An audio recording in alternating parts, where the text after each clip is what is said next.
Sex is important to health. According to the Harvard Health Letter, frequent sexual intercourse is evidently associated with reduced heart attack risk. But this seems to me the perfect case for reverse causation. They're implying that more sex leads to healthier arteries, but isn't the opposite more likely, that healthier arteries lead to more sex?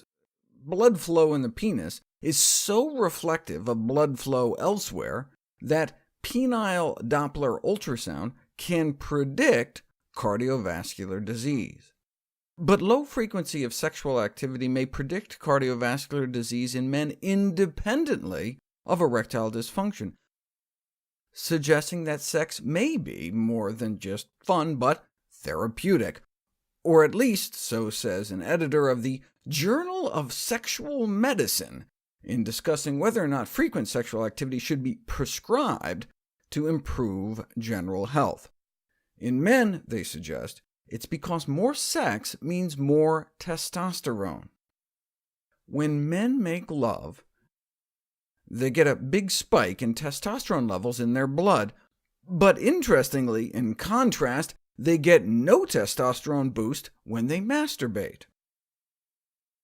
This may be because testosterone increases with competitive success, like if you win at a game of sports. While sex is not usually regarded as a competitive event, one's mental state afterwards could nevertheless be something like that of a winner, as opposed to the mental state after masturbation. The spike in sex hormones in the blood is so great that men's beards actually grow faster on days they have sex. And since low testosterone levels are associated with increased risk of mortality, that could help explain the health benefits. So, do men who have more sex actually live longer? I did a PubMed search for sexual activity and longevity, and came up with sexual activity and longevity of the southern green stink bug. Our taxpayer dollar is hard at work. But I was less interested in whether or not screwworms live up to their namesake, and more interested in this: sex and death.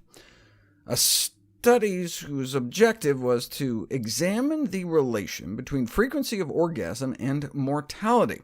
They found that men with high orgasmic frequency appeared to cut their risk of premature death in half, and apparently the more, the better. A 36% drop in mortality odds for every additional 100 orgasms a year. Conclusion? Sexual activity seems to have a protective effect on men's health, but not, it appears, if you cheat. Unfaithfulness in men seems to be associated with a higher risk of major cardiovascular events like heart attacks and strokes. Extramarital sex may be hazardous and stressful because the lover may be younger and more exuberant, and secret sexual encounters may be more stressful. In a large autopsy series, the majority of cases of sudden death during sex occurred in men having extramarital intercourse. The absolute risk is low. Only 1 out of 580 men might be expected to suffer such a death. But for those at high risk, sex in familiar surroundings, at a comfortable room temperature, and with one's usual partner may be safer. And speaking of safe sex, you thought drinking and driving was bad?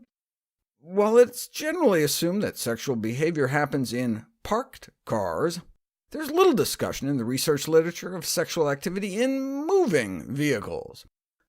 About 1 in 5 college students report engaging in sex while driving, nearly half while going more than 60 miles an hour, including feats likely involving distraction. Researchers suggest maybe this is something that should be warned about in health class. When done right, though, love may protect your lover's life. Given the benefits of sexual activity, intervention programs could be considered, perhaps based on the at least 5 a day campaign aimed at increasing fruit and vegetable consumption, although the numerical imperative may have to be adjusted.